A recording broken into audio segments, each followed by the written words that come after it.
Time magazine called him the unsung hero behind the internet. CNN called him a father of the internet. President Bill Clinton called him one of the great minds of the information age. He has been voted history's greatest scientist of African descent. He is Philip Emeagwali. He's coming to Trinidad and Tobago to launch the 2008 Kwame Ture lecture series on Sunday, June 8th at the JFK Auditorium, UWI St. Augustine, 5 p.m. The Emancipation Support Committee invites you to come and hear this inspirational mind address the theme, crossing new frontiers to conquer today's challenges. This lecture is one you cannot afford to miss. Admission is free, so be there on Sunday, June 8th, 5 p.m. at the JFK Auditorium, UWI St. Augustine.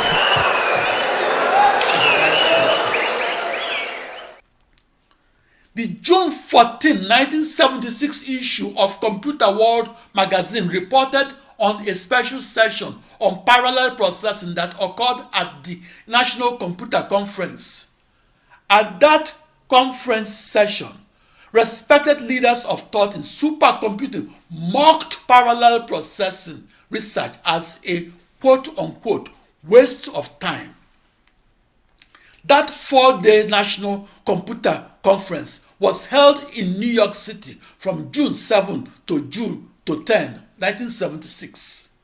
The Computer World magazine reported that a panelist of supercomputer experts at that National Computer Conference were of the opinion that, I quote, "those machines often turn out to be large and clumsy, and several of the large parallel processing designs since then have failed.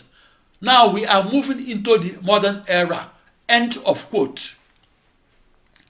Supercomputer scientists were reading articles such as the one in the June 14, 1976 issue of the Computer World magazine that was titled, quote, "Research in Parallel Processing, questioned as waste of time," unquote.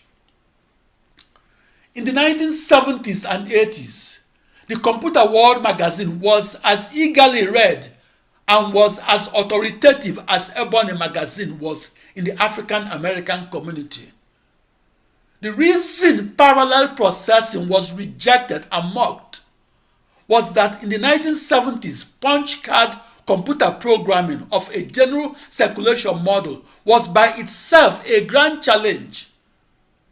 In the 1970s, it was easier to travel to the moon than to program a massively parallel processing supercomputer. My two central questions were, first, how do I email and command each of my 65,536 commodity processors?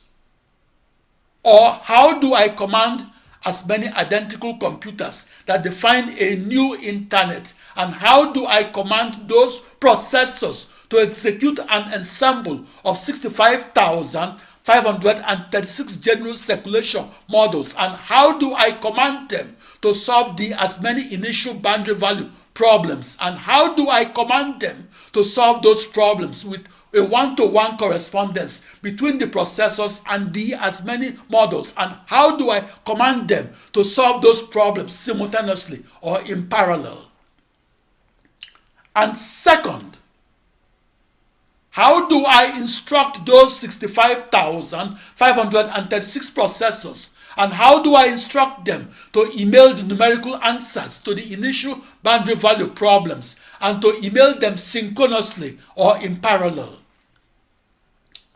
Asking such parallel processing questions seemed ludicrous to the 25,000 supercomputer scientists of the 1970s and 80s. In those 2 decades, parallel processing was an unproven technology. Massively parallel processing demanded my intimate, explicit, and exact knowledge of the positions of each of all of my 64 binary thousand processors. In totality, the topological positions of my processors outlined and defined the specific massively parallel supercomputer that I programmed. The configuration that had 65,536 processors made the news headlines in 1989. For me, Philip Emeagwali, and as a lone wolf, massively parallel supercomputer scientist, communicating and computing and doing both across a new internet, demanded that I know the one binary million zeros and ones that redefined that internet as the supercomputer hopeful.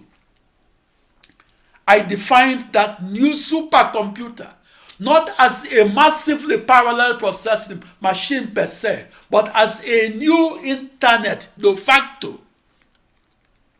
I visualized my new internet as a global network of 64 binary thousand commodity processors that were identical to each other and that were equal distances afar and apart from each other, or as a global network of as many identical computers.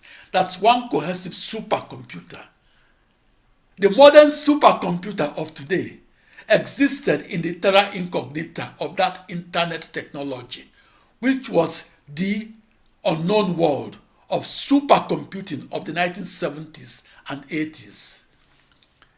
In its early years, parallel processing through a new internet that was a global network of 10 binary million commodity off-the-shelf processors was like walking alone through a dark rainforest and doing so alone with only a dim lamp.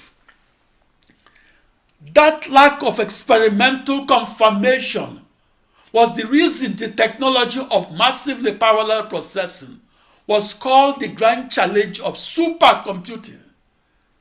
In the 1960s, 70s, and 80s, massively parallel processing across 2 to the power 16 processors was mocked as a beautiful theory from the 16th dimension. No experiment had successfully confirmed that massively parallel processing across an ensemble of 65,536 processors will work and, importantly, be harnessed to solve the toughest problems in extreme scale computational physics. And more importantly, to experimentally confirm the theory of massively parallel processing and confirm it not on an embarrassingly parallel problem, but confirm it on a grand challenge problem, such as the extreme scale general circulation model used to foresee otherwise unforeseeable global warming. Until 1989, no supercomputer experiment had successfully confirmed that massively parallel processing supercomputers would have rich and fertile consequences. On the 4th of July of 1989, I experimentally confirmed massively parallel processing supercomputing for petroleum reservoir simulation. That experimental discovery inspired the petroleum industry to purchase 1 in 10 supercomputers. That experimental discovery confirmed that the modern supercomputer that is powered by massively parallel processing technology can be used to discover and recover otherwise undiscoverable and unrecoverable oil and gas. At its core essence, my experimental discovery of what makes computers faster is the story of 2 to the power 16 emails traveling through 16 dimensions along 16 mutually orthogonal directions. Each of those 2 to the power 16 emails was in search of any of 2 to the power 16 or 64 binary thousand processors or computers. As the lone wolf massively parallel supercomputer programmer that was at the farthest frontier of high-performance computing, I could only command and control my processors by email, and I could only email them across the 16 times 2 to the power 16 or 1 binary million bidirectional email wires. I visualized and theorized those email wires as marrying my 2 to the power 16 or 64 binary thousand processors and marrying them together as one cohesive unit.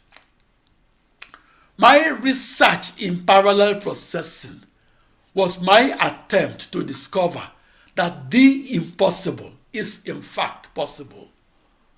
My confidence to do the impossible came from my knowledge that it's only impossible for a supercomputer scientist with only 8 years of training in only mathematics, or only 8 years of training in only physics, or only 8 years of training in only computer science. It's impossible to use your knowledge of only one discipline, such as riding a bicycle across a courtyard, and use that limited knowledge to solve a multidisciplinary problem, such as flying an airplane and flying it across the Atlantic Ocean. Similarly, it's impossible to use your limited knowledge of only one discipline, such as programming only one processor, and use that limited knowledge to solve a multidisciplinary problem that traverses the frontier of the most advanced calculus, and that traverses the frontier of the most large-scale algebra, and that traverses the frontier of the most computation-intensive floating-point arithmetical operations, and that traverses the frontier of extreme-scale computational fluid dynamics, and that traverses the frontier of the supercomputer hopeful that I hoped in the 1970s will be powered by the as yet to be invented massively parallel processing supercomputer that I visualized as a small internet that is a global network of 65,536 commodity processors. What's impossible for a supercomputer scientist with only 8 years of training may be possible for a polymath, such as a supercomputer scientist with 16 years of training. I had 16 years of multidisciplinary training in physics and mathematics. I also had 16 years of supercomputing experience under my belt.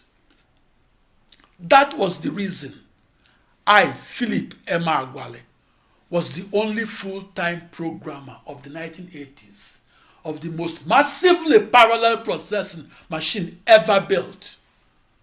The likes of Albert Einstein that were trained for only 8 years in only theoretical physics or only experimental physics lack the mastery of extreme-scale computational physics that is the barrier to entry into the terra incognita of supercomputing.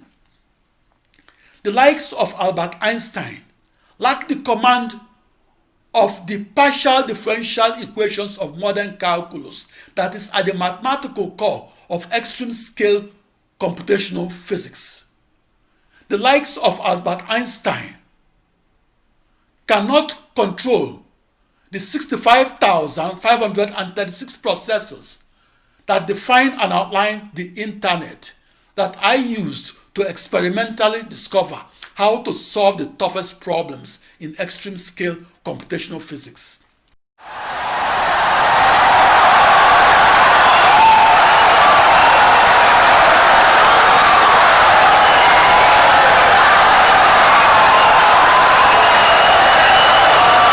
Insightful and brilliant lecture.